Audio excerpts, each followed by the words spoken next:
Machu Picchu, ancient city. Machu Picchu sits on the side of a high ridge in the Andes Mountains of Peru.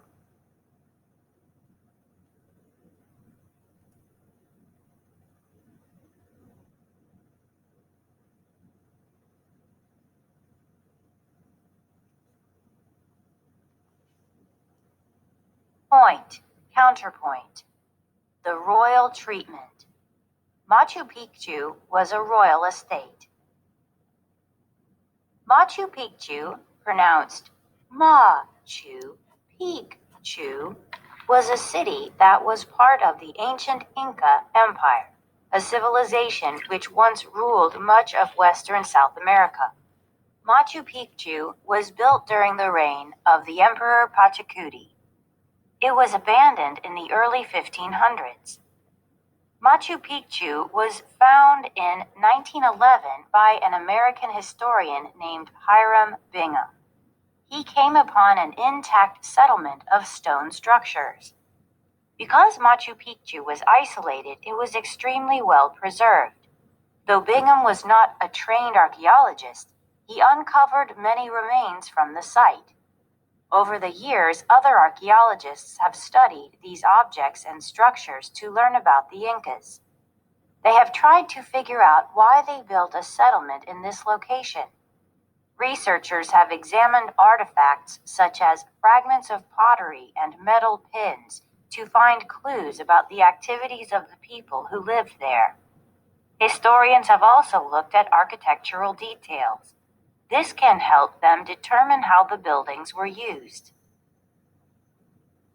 A reasonable retreat. Some experts have concluded from these studies that Machu Picchu was built to be an astronomical observatory. They point out structures they believe were used to track the movements of the sun. However, other strong evidence supports a different view. The site was once a royal estate of the Inca leader. Historians of this opinion argue that Machu Picchu was too small to be a city. The number of dwellings suggests that only about 750 people ever lived there. The settlement and its objects were also constructed with great care.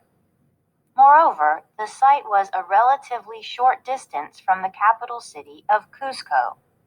When it was cold there, the emperor and his family could head for a warmer environment at Machu Picchu.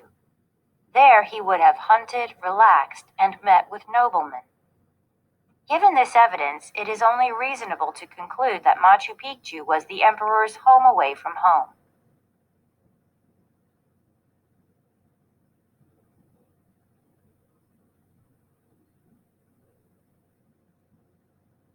Counterpoint. Point. Eyes on the skies. Machu Picchu was used as an observatory. Machu Picchu was a city built on a site more than 7,000 feet high in the Andes Mountains of Peru. This special place was built during the 1400s, the era of Pachacuti. He was the ruler of the ancient empire of the Incas at that time. Some archaeologists think that the city was used by Pachacuti as a retreat. But other experts argue that the structures found at Machu Picchu indicate it was an Inca observatory. Incas and the Sun. Historians have pieced together what they know about Inca life. They have studied explorers' written accounts and remnants of Inca settlements.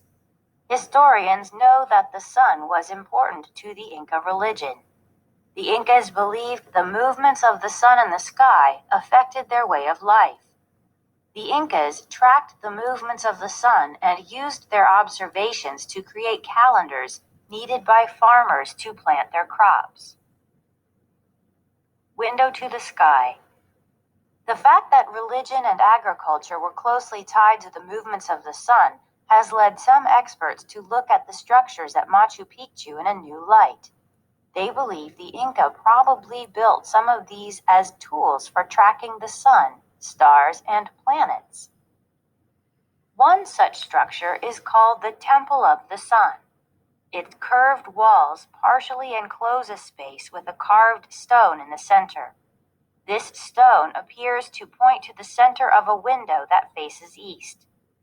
Archaeologists have studied these features to try to reconstruct how it worked as an observatory. They have found that at a certain time of the year, called the winter solstice, light from the rising sun in the east aligns precisely with the carved stone.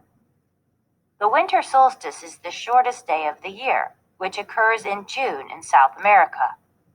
Historical accounts of Inca life in other settlements indicate that this date was important to the culture, especially royal families. They would hold a festival of the sun, during which they performed ceremonies in honor of the sun god. Similar ceremonies could have also taken place at Machu Picchu.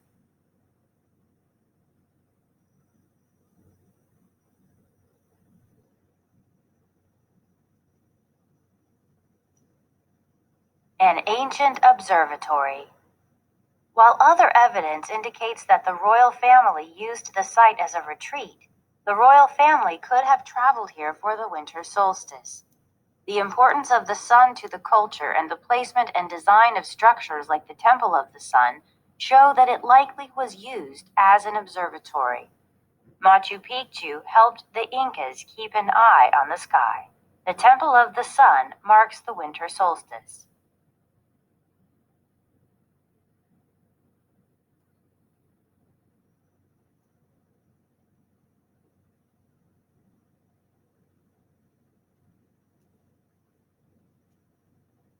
Dig this technology. When Machu Picchu was discovered in 1911, archaeologists found most of the city covered by plants. This growth had to be cut back to see the structures. Artifacts from the site, however, were often harder to reach. At the time, researchers had to rely on a careful process of removing earth to reach artifacts. New technology has changed that. Archaeologists can now analyze, explore, and even discover remnants of the past in other ways.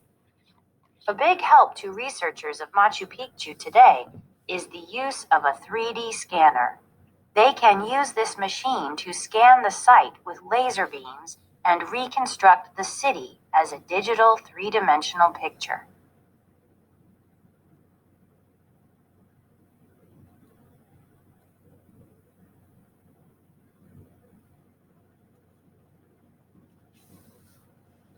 The images let researchers study the city from every angle, from a distance and from so close up you could see details of the stonework. This technology also helps researchers store information about the site. Researchers no longer have to trek up 7,000 feet above sea level to see the site in person. They can study Machu Picchu digitally. Another tool archaeologists use is a device that looks like a lawnmower, called Ground Penetrating Radar, GPR. It uses radar to locate artifacts under the ground. Radar bounces radio waves off an object to show its location. The diagram below shows how GPR helps archaeologists find artifacts. These cool tools make the work of uncovering objects from the past a little easier. Moreover, since digging around a site can harm the area, these technologies also help preserve historical sites. Now archaeologists can dig into the past without having to lift a shovel. Ground penetrating radar. One antenna sends radio waves into the ground. The other antenna receives waves when they bounce back. A wave that hits an object bounces back at a different depth than other waves. The depths are plotted on a display screen revealing buried objects. Display screen. Antennas. Radio waves. Buried object.